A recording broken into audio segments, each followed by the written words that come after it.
Assalamualaikum warahmatullahi wabarakatuh. Kembali lagi dengan saya, Parti Nur Saputri, dari Program Studi Pendidikan Fisika, Fakultas Keguruan dan Ilmu Pendidikan Universitas 19 November Kolaka. Nah, dalam video kali ini kita akan membahas materi fisika kelas 12 SMA tentang optik fisis. Materi ketiga tentang optik fisis.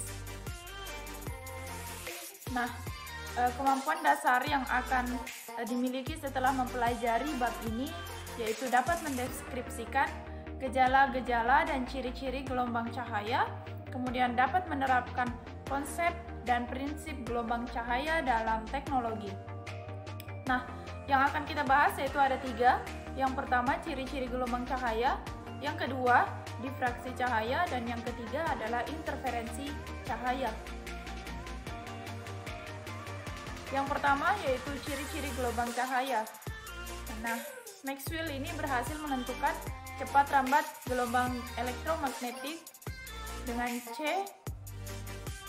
nilai C atau cepat rambat gelombang cahaya yaitu 3 kali 10 pangkat 8 meter per second.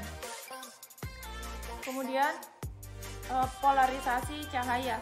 Nah, gelombang cahaya ini termasuk gelombang transversal sehingga mengalami gejala polarisasi. Nah, gelombang cahaya ini memiliki arah getaran medan listrik dan juga medan magnetik yang saling tegak lurus. Nah, polarisasi cahaya ini merupakan terserapnya sebagian getaran cahaya.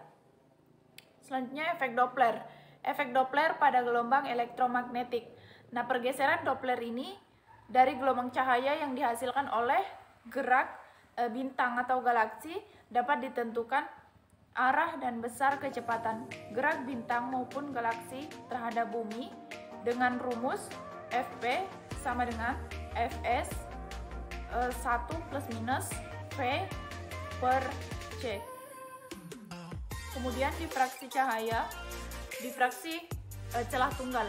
Nah, analisis kuantitatif difraksi celah tunggal itu kita misalkan bisa dilihat pada slide yang telah ditampilkan di sini. Pita gelap ke N terjadi jika D sin theta sama dengan N dikali dengan lambda. Kemudian perbesaran sistem alat optik dibatasi oleh difraksi. Nah, kriteria Rayleigh, dua benda titik terdapat dipisahkan atau dibedakan jika pusat dari pola difraksi benda ini titik pertama berimpit dengan minimum pertama dari difraksi benda titik kedua.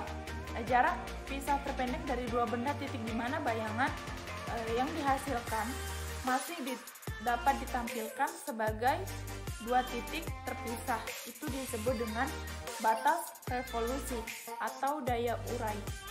Dengan rumus sudut resolusi umum yaitu 1,2 dikali dengan lambda per D. Kemudian interferensi cahaya. Nah, ketika kedua gelombang yang berpadu sefase atau beda fase terjadi interferensi konstruktif. Nah, kedua gelombang yang berpadu ini atau berlawanan fase ini bisa terjadi destruktif.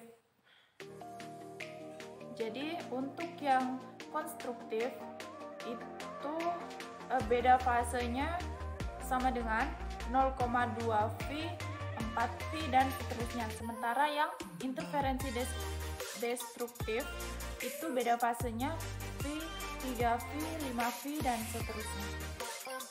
Nah, bagaimanakah cara menghasilkan pasangan sumber cahaya koheren? Ya, sinari dua atau lebih celah sempit dengan cahaya yang berasal dari celah tunggal atau satu celah. Kemudian dapatkan sumber-sumber koheren maya dari sebuah sumber cahaya dengan pemantulan dan pembiasan. Kemudian gunakan sinar laser sebagai penghasil cahaya koheren.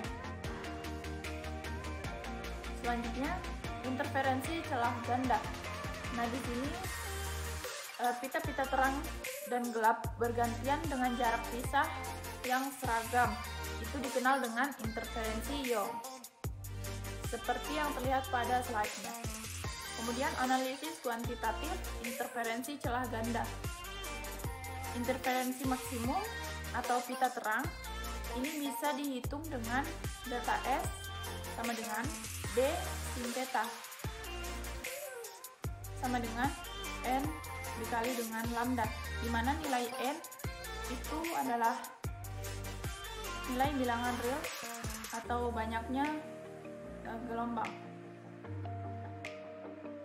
Kemudian jarak pita terang atau pita gelap ke N dari terang pusat. Itu untuk pita terang bisa menggunakan rumus YD per L. Kemudian untuk pita gelap YD per L, di mana N tambah 1/2 dikali dengan lambda. Kemudian jarak antara pita terang dan pita gelap yang berdekatan bisa dicari dengan rumus delta Y sama dengan L dikali lambda dibagi dengan 2B. Baik, itulah tadi materi tentang optik fisis. Jika ada yang mau ditanyakan, silahkan hubungi kontak yang telah tersedia. Kurang dan lebihnya mohon maaf sebesar-besarnya. Akhir kata, wassalamualaikum warahmatullahi wabarakatuh.